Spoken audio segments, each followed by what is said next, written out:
Welcome to our State of Education, a monthly conversation here on 760 WJR, where we explore the future of Michigan's K-12 schools. I'm Lloyd Jackson, and I'm joined by my co-host, Angelique Power, President and CEO of the Skillman Foundation. Angelique, what's on tap for today's show? Hi, Lloyd. I'm so excited. We're talking all things public schools today. We are very lucky in the city of Detroit to have Dr. Nikolai Vitti, who is our superintendent of Detroit Public Schools Community District. We also have some fantastic charters that are also public schools. And we have Lawrence Hood, who is the CEO of the Detroit Academy of Arts and Sciences, both in the Skillman studios with us today. Well, I can't wait to get into the show because when we talk about education, we're really talking about the future of our state, its economy, equity, and the well-being of every child. This is our State of Education on 760 WJR. Welcome back to our State of Education here on 760 WJR, brought to you by the Skillman Foundation, which invests over $20 million each year to strengthen education for students in Detroit and across Michigan. Now to help us dive into today's conversation, here's my co-host, Skillman President and CEO, Angelique Power. Thanks, Lloyd. I'm so excited to be sitting here with you again this month inside of Skillman for our WJR radio show and podcast. So we're talking public education today. Schools are where kids spend the most of their time inside of classrooms as well as in after-school programs, and that's why at Skillman we focus on education. But the truth of the matter is, whether you have a child or not, everyone is impacted by schools. Strong schools yield strong economies. And there's personally a lot for any individual trying to improve themselves through education. It is shown through research that the more time you spend in the classroom, the more time you spend in schools, you actually earn more. And when you earn more, you have more that you can give to your family and give back to your community. But investment in schools is also an investment in neighborhoods. Public schools across Michigan are often the largest employer in communities. And for every dollar you put into a school, neighborhood values rise by $20. So while that is true, Michigan also has some catching up to do. And we look across the country, we look at other states, and we see places like Mississippi. That's just one of the latest states that was able to leapfrog us in terms of academic achievement. So how can Michigan upgrade our education system? We know when we look at student outcomes, they're less about the student and they're more about how the system itself is faring. So today we're going to speak with two school district leaders in Detroit and learn from practices and policies that they've implemented. They are seeing massive returns on these, and we want to see what we can learn from them. First up, we have Lawrence Hood, who is CEO of Detroit Academy Arts and Sciences. This is a public charter school district with 3 schools serving pre-kindergarten through 8th grade students in the heart of Detroit. It was founded in 1997 and operates under the charter authorization of Oakland University.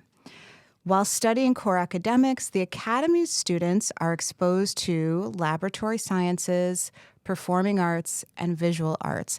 Anyone who knows me knows that I'm an art kid, that I grew up doing theater, and I'm a writer, and that I always say in many ways the arts kind of saved me because they help me learn and they help me express myself. And I feel like the arts are about empathy, which we sure need a lot more of these days, and also about agency and help young people find their voice. So Lawrence Hood, Mr. Hood, in your own words, you are passionate, innovative, strategic, and a purposeful leader, laser focused on advancing equity for all children. You went from being a classroom teacher to a school principal, and for well over a decade now, you've led school districts. Welcome to our program, Mr. Hood.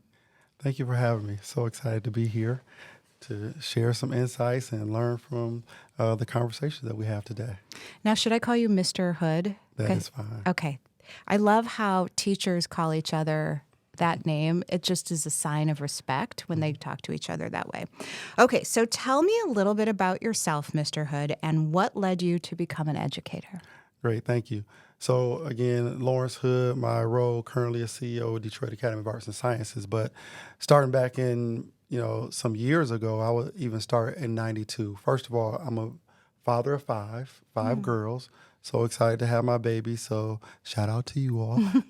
But I would say in 92, when I graduated high school, I didn't know what I was going to do. I'm a graduate of Flint Schools, proud graduate of Flint Central High School, but I didn't know where I was going to go from there because I didn't have anyone who looked like me, who was showing me the ways of where to go next. I ended up at Eastern Michigan University to run track, and actually the track coach got me into a program, summer incentive program, where I wasn't succeeding where I needed to, but I could at least get in if I got a C or better in this program. And so there it was like, I'm going to college, I'm going to run track, but I don't know what I'm going to do. So my uncle actually told me in a conversation at a table, hey, children need somebody who looked like you to serve and to service them.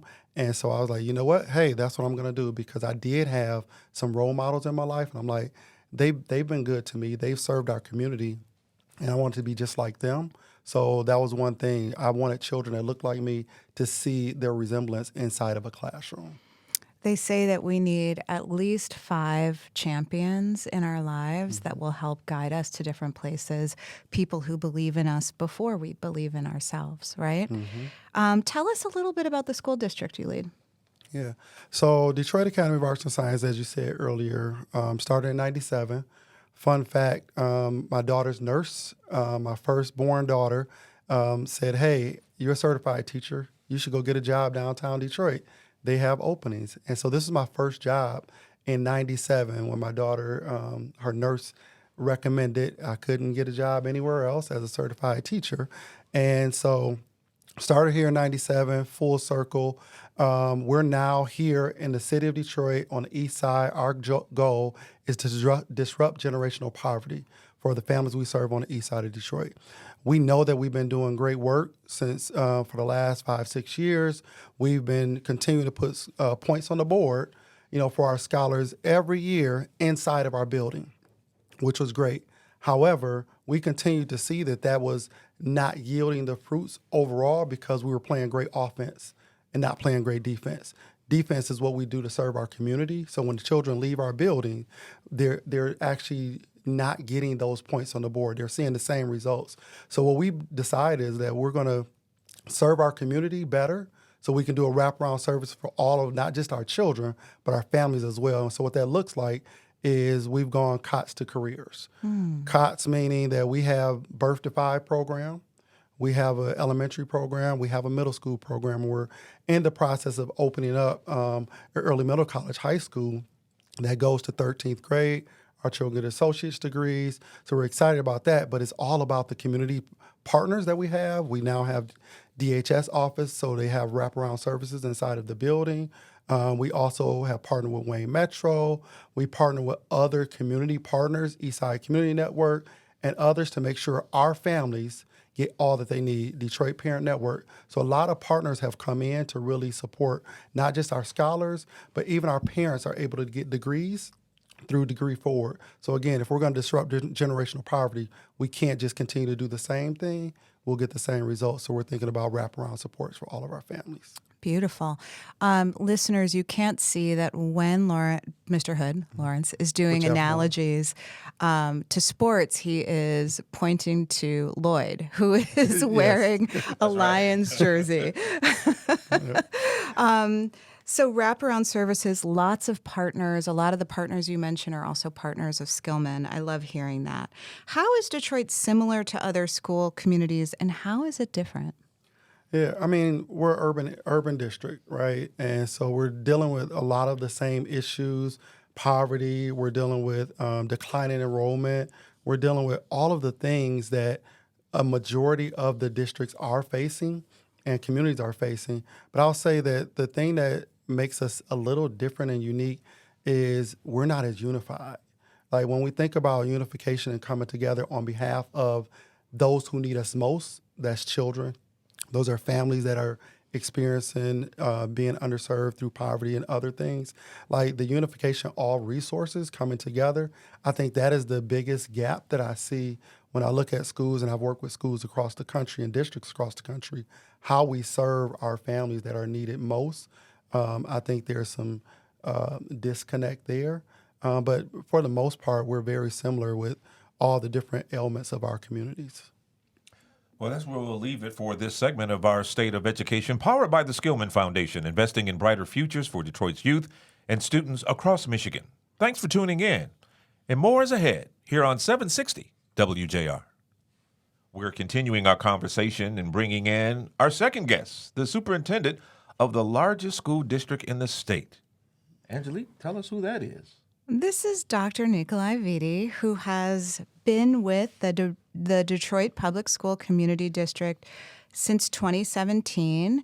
Dr. Vitti took the reins after 2 decades of state-appointed emergency management and the near bankruptcy of the district, which serves over 50,000 children. There are 106 schools in the district. They serve pre-K through 12th grade. In addition to neighborhood schools that offer core academics, art, and music, DPSCD also offers specialty programs such as Montessori schools, 5 selective admission college prep high schools, and college and technical centers. Dr. Vitti has led dramatic improvements across the district, and we're going to talk about that today. Welcome, Dr. Vitti. Thank you. Excited to be here.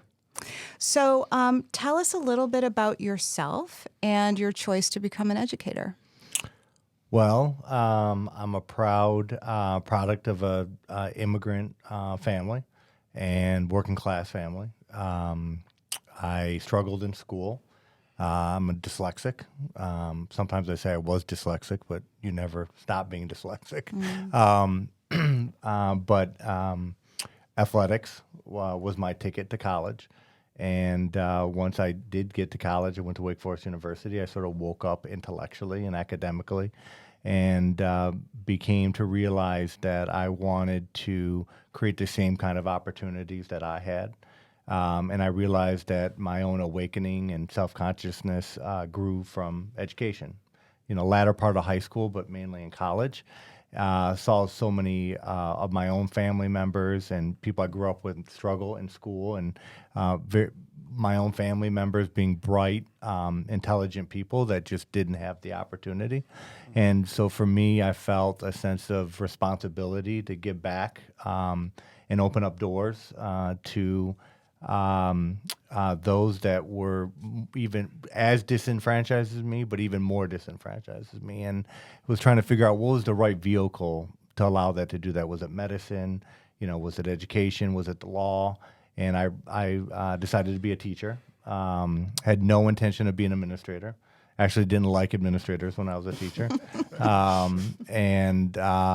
With other teachers saying you'd be a great leader, kids, parents, I decided to become an administrator.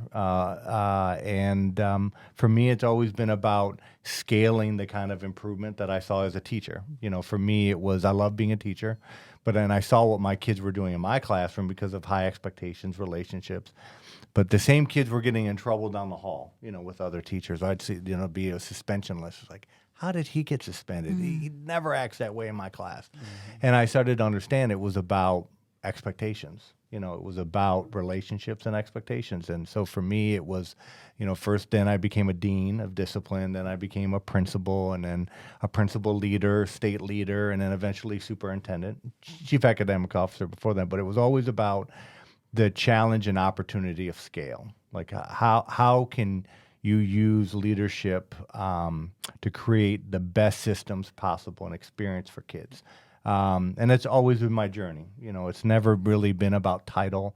It's never really been about status. It's been about the opportunity to have a leadership position to do better for children in a community. And at this point, it's led me here. This is home. Grew up in Metro Detroit and continue to be a proud superintendent. And I wake up every day not wondering why I'm going to work. It's a passion, and it's really not a job. And I'm proud of the success we've had, but I'm far from feeling we've arrived. I don't think you can ever get to a place of perfection, and so you're always striving to improve what you're trying to do, because ultimately you're trying to put students in a better situation so that they can be successful. But the short or long of it, I felt like, and I still do, that public education is the best vehicle in this country for social change, equal opportunity, racial justice. We just have to, as a country, fund it appropriately, and then at the state level, fund it and create the coherent systems that are lacking, for all of our kids to be successful. But every child is gifted and talented. Every child has a journey to be successful. It's up to the system to try to get it right for children, starting at that young age all the way to 12th grade. 9 out of 10 children in Michigan are in public school. And so it really is, not a debate about how we invest in, resource, upgrade, nourish our public education system. Thank you for talking about waking up in college. I talk to a lot of young people all the time, and I say that to them. Some of them wonder, why would I go to college? Do I need to go to college? College is expensive. And if the argument that actually just having even an associate's degree, but a bachelor's degree will double, if not triple your salary, will provide health insurance, if that doesn't work, then just know that this is where you wake up. This is where you get to study the things that you want to study. And actually, it's like this incredible journey that you have. Did you want to say something? No? Okay, Mr. Hood, I'm sorry. You just leaned forward. So the other thing is that in my introduction, I explained the journey that the Detroit Public School Community District has had. And in doing so, I always sort of trip over the words where I tell the deficit story of DPSCD, and I've been in Detroit now for 4 years. I've been in Detroit long enough to know that's not actually the full story of our schools. Can you tell a better story about DPSCD and DPS?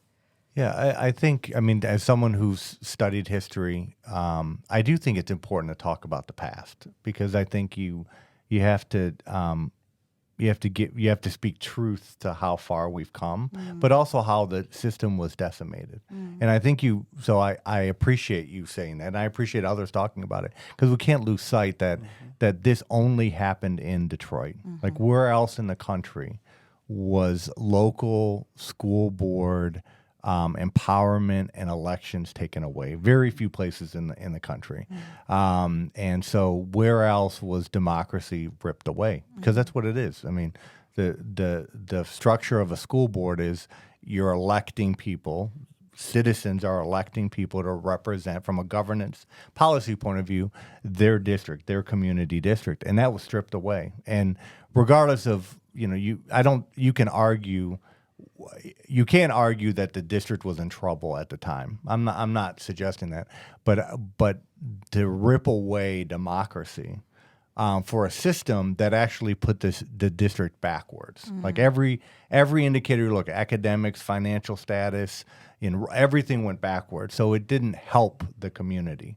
So I'm comfortable when you talk about that, because I think it's important to represent the truth of history so we don't repeat it again. Okay. But with that said, we've gone through a huge transformation. When I started as superintendent, over 400 teacher vacancies. Now, only maybe a dozen. Teacher salaries have increased by about $25,000 on average. Beginning teacher salaries when I started was $38,000. Now it's $55,000. Veteran teachers were at $68,000. Now they're at about $95,000. And that includes special education teachers that are even paid more. Enrollment has increased by about 4,000 since we started. Dropped during the pandemic, but we're starting to rebound. And probably what I'm most proud of is the work in student achievement. Our every indicator of academics has improved. That happened before the pandemic and even after the pandemic. Wow. The gap between the district and the state has narrowed. We're almost tied with the state in graduation rate. That'll be released pretty soon at about 81, 83%. So that's breaking news. Yeah. I mean, if people really pay attention to day to day, they've sort of seen us getting. I don't know where the state will be, but we're pretty close based on our numbers. But literacy, math, SAT, all narrowing the gap, and improving. Obviously to narrow the gap, that means that not only are we improving, but we're improving at a faster clip than the state. And what that means is that we're doing something differently and better in DPSED, and that's linked to investing in our teachers, curriculum that's at grade level, and an intervention model academically to help students catch up when they're behind with academic interventionists, college degreed individuals working one-on-one in small groups with students. So, you talk about the Mississippi miracle, but the things that DPSED is doing in literacy is exactly aligned to the systems and the structures that were put in Mississippi. And so, you said it earlier, the challenge it's never been a child issue. It's not a child challenge. Yes, concentrated poverty, it brings legitimate challenges. But a system that is well-run, well-funded, can overcome that. And we have thousands of examples in this city over generations to speak to that. And that's why we can't lose sight of the investment in public education, because it's never been a kid problem. It's a systems problem. And leaders create better systems. And whether that's a district or individual charter schools, it's always been about the adults getting it right for kids. Thank you. That brings us to the end of this part of our conversation with Dr. Nikolai Vitti, Superintendent of the Detroit Public Schools Community District. Our discussion with Dr. Vitti and Lawrence Hood continues in the next segment, so don't go anywhere. There's much more ahead on Our State of Education, brought to you by the Skillman Foundation on 760 WJR. Welcome back to Our State of Education, proudly supported by the Skillman Foundation, partnering with people to transform education and nurture the brilliance of power of Detroit youth. We're continuing our important conversation. Angelique, we introduce our guest and tell us what we're talking about.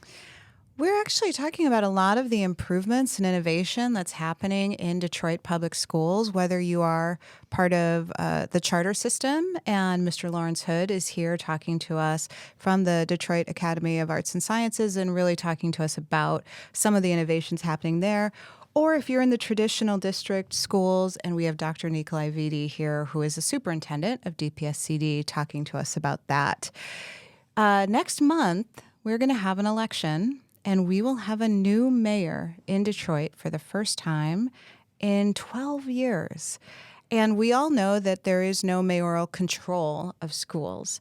But I think what we've heard from all of the candidates, and now the two that remain, is that there is so much more that can happen that can connect education and students to the mayor's office. Mr. Hood, would you start us off by saying, what are some of the things you see that the next mayor can do differently? Yeah, so I'm looking forward to this next mayoral candidate that comes in, mainly because it's all about unification. As Dr. Vitti alluded to, and I also shared as well, how do we come together as a city on behalf of all of our Detroit children, on behalf of all of our Detroit families?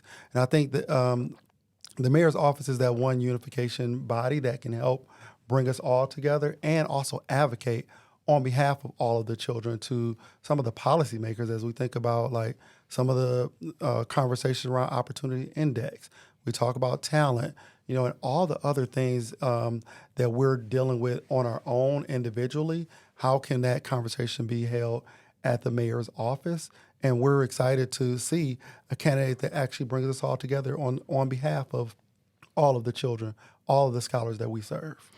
The opportunity index that you mentioned is this weighted funding formula that got put into place a couple years ago in Lansing, and that allows students who need more to receive more, whether it's students with disabilities, if it's students living in poverty, or where English may be their second language. We haven't fully funded it yet, Correct. but it is in place. So this new mayor can actually do more advocating in Lansing, which is ultimately responsible for public schools and for our students' success. Great. Dr. Vitti, what would you say? I have a chance to I met with both of the finalists, and I think the city will be okay with either candidate. I think both have committed to working with the district and trying to advocate more for the right systems and support in the city. So the a couple areas where I think that there are opportunities, and this goes for the school district students and charter students as well. One is more investment and involvement in transportation. As a district, we spend millions of dollars on transportation, and all that money obviously indirect supports students and families, but it takes away from the classroom. In most large urban cities, children rely on mass transportation. I mean, having worked in New York City as a teacher and as a dean, it was always amazing to just see all these kids show up, but reliably, from the subway system to the buses. And we got to get to that point in the city where, wherever you're at, you can get to school safely and reliably, which would reduce the cost of the district to then put more into the classroom. Other opportunity, after school and summer programming. Again, and this is an area where the district and charters could benefit from. Again, we're not funded to run after school and summer programming. So every dollar, every cent we put into that, we're taking away from the 180 days of the calendar year. And, when we think about reducing crime, violence, gang involvement, those after school and summer programming, I think is an important way to be proactive in putting students in the right path in a healthy environment. The other area is blight. I think when we look at most of the buildings that we see in the city that are school buildings actually aren't owned by the district, they're owned by the city. We only own about 20 to 25 abandoned buildings in the city. Most most are owned by the city, and that was transferred under emergency management. So I think there's a big opportunity to scale demolitions at a lower cost to eradicate a lot of the blight in the community. Those are a couple of the areas, and then lastly, homelessness. Rising expansively in the city, throughout the state and in the country, but obviously this conversation is about the city. And I think there's much more that the city can do around reliable housing for families and children. And again, we're doing all we can and putting our dollars into this, but these are areas where we're not funded at the federal state level. And I think it's a win-win for the city, for families, and ultimately children, with more partnership in some of these areas. We're going to, yes, please. Can I just double stamp that, the homeless population, and thinking about how we serve our housing insecure families?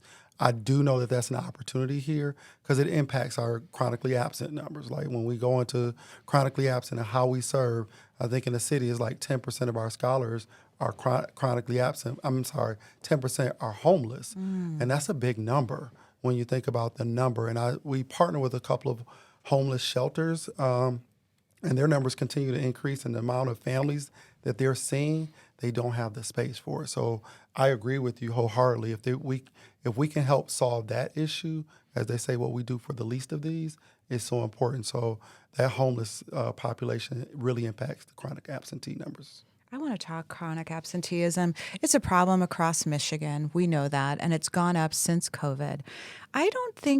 I don't know if our listeners understand chronic absenteeism. You hear it, and there's often a narrative that it's sort of like, oh, young people don't want to go to school, or parents don't care if their young people go to school. But that's not actually it at all. Dr. Vitti, what is chronic absenteeism actually about? Well, just as a definition point of view, when we say a child is chronically absent, that means that they missed 18 or more days of school. And so it is a multifaceted issue. One, it's directly linked to the concentration of poverty in the city. I mean, at the end of the day, when you don't have reliable transportation because you can't afford your own car, or you have a car and it breaks down often, it gets to getting to school harder. Only 50% of our students in our district attend their neighborhood school.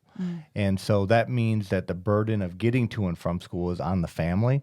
or they're relying on city buses for high school students. And we don't really talk a lot about that. That was certainly, I'm in favor of choice, but choice brings extra responsibility on the family because we can't yellow bus students, all around the city.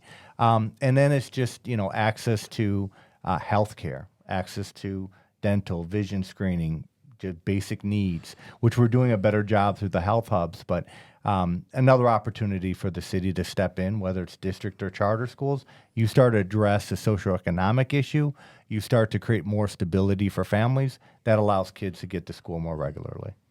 A lot of ground has been covered with our guest, Dr. Nikolai Vitti, Superintendent of Detroit Public Schools Community District, and Lawrence Hood, CEO of the Detroit Academy of Arts and Sciences. And there's still more to unpack. Stick with us. You're listening to Our State of Education, brought to you by the Skillman Foundation on 760 WJR.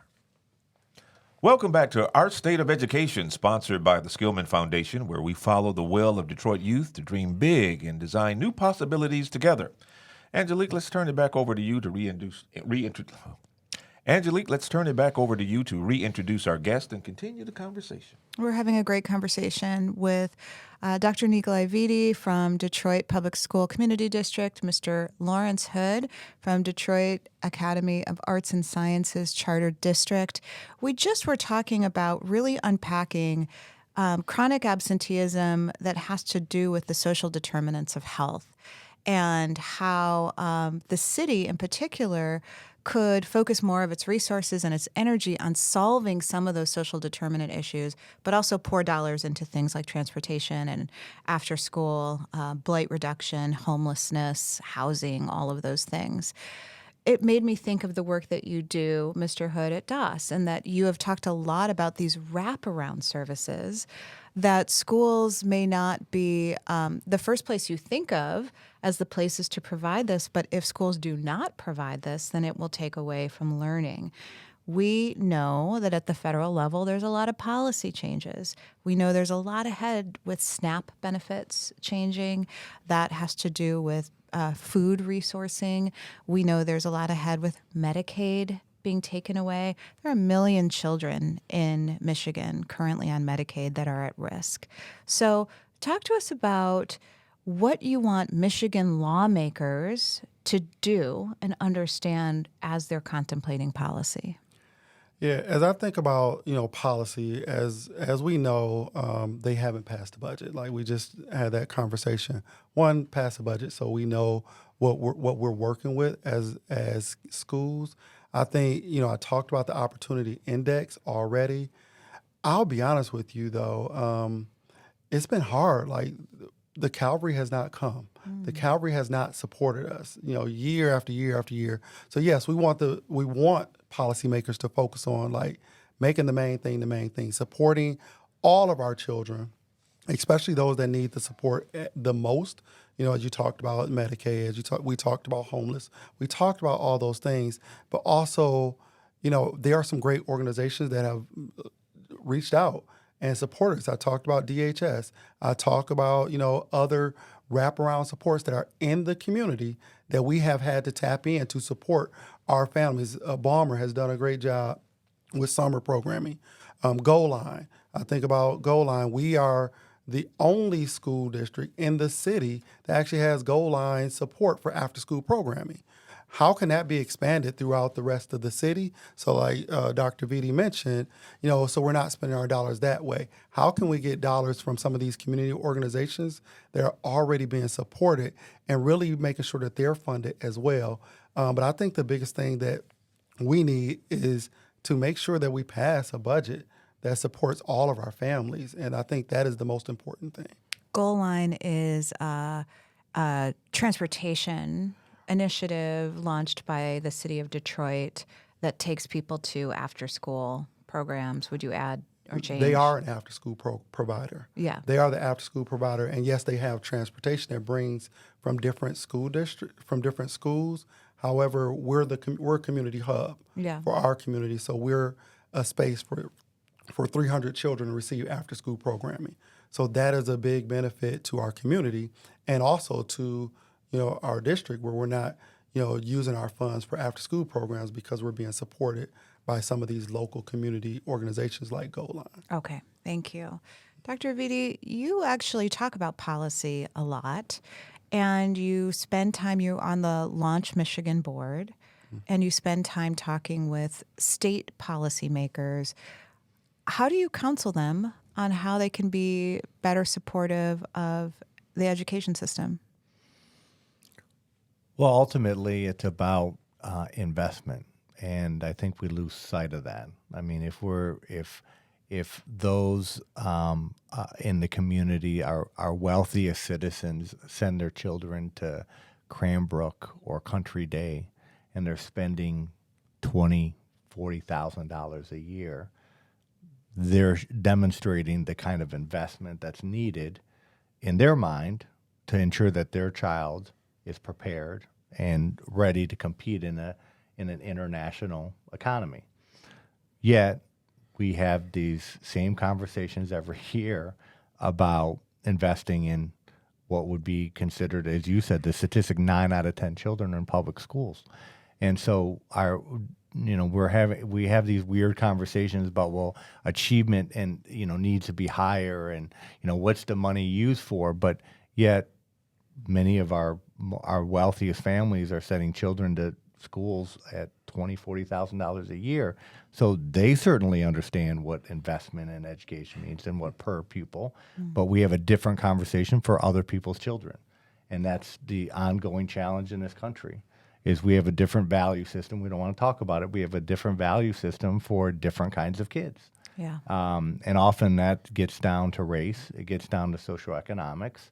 It gets down to private and public, and the politics that are linked to that. And there really shouldn't be a Democrat-Republican conversation around investment. It's an investment. Right. And so Michigan has lagged behind in investment in children, and the educational system as a whole is suffering. Now, it's not just money, because we have problems with accountability. We have problems with coherency and just government, policy, government structures, from Michigan Department of Education to the state superintendent to the legislature and government. Those are all factors into why we've stagnated from achievement point of view, but we're also stagnating because of investment. And, going back to the cuts that are likely at the federal level, let's just go back to Maslow hierarchy of needs. Mm-hmm. If the child is not safe, if the child is not fed, the child is not going to do math and science and reading at any kind of level. And yet, it's still, with all that said, it's still amazing what our children can do every day, despite not having their basic needs met. And again, we can get into Republican, Democrat, all the rest. At the end of the day, are we going to invest in children and in communities so that they can come to school and focus on learning? Because when we don't invest in communities, we don't invest in families and in children, the repercussions of that is clear. We see higher crime rates, we see unemployment, and all of that gets back to society in a negative way. So at some point, hopefully, our society will understand, if we highly invest, create the right kind of accountability and support structures, our kids will thrive. It's amazing that so many kids still do well despite all that. Imagine now giving them some stability and some real investment. They'll flourish even more. And education is a nonpartisan issue, right? Can I also add that we underfund our special needs population? That continues to not be on the table. Like, we really need to invest, to your investment point, we need to invest in our special needs population. We see the numbers continue to rise. We see it every day, especially with autism, continue to grow throughout all of our schools, all of our districts, but we don't see the investment supporting our children who need it most. We have a new state superintendent, and when this airs, I think it will be his first day. Do you all know him? Yes? I do. Okay. What is the chance that we might get some of these things that you're talking about put into motion? I'm optimistic. I think he will be more forward-thinking. I think he'll be more open to some changes. I think he will be more collaborative. So ultimately, I'm optimistic. I think despite maybe his willingness to do things differently, I still think in Michigan we have a coherency problem. So there's always going to be this challenge that the state superintendent does not report to the governor, Republican or Democrat, that the legislature is divided, often Republican, Democrat. The legislature often not aligned with the governor in policy. And then you have a state board of education, which is elected, and they're separated from the legislature, the governor's office. So you have 5 or 6 sort of entities creating policy, not in coherence. And that hasn't even happened when you have a Republican or a Democrat in office either at the governor level. So again, I'm optimistic. I think we'll see some more collaboration, but I think structurally we have challenges. That is all we have time for, but I've got to say thank you. Thank you, Dr. Vitti. Thank you, Mr. Hood. Thank you for spending time helping us to unpack and understand public education, its importance and its opportunities. But mainly, thank you for the work that you do every day with our brilliant young people across the city of Detroit and across the state of Michigan. We celebrate you. You have heroes that work for you in your classroom, and we're cheering you on. And that wraps up this month's edition of our State of Education here on 760 WJR. And we hope today's conversation sparked new ideas and a deeper understanding of the challenges and opportunities facing our schools and students' ideas for the future of education. Thank you for joining us as well. We'll see you next month with more voices, more insight, and more hope for the future of Michigan students. This is Our State of Education, only on 760 WJR.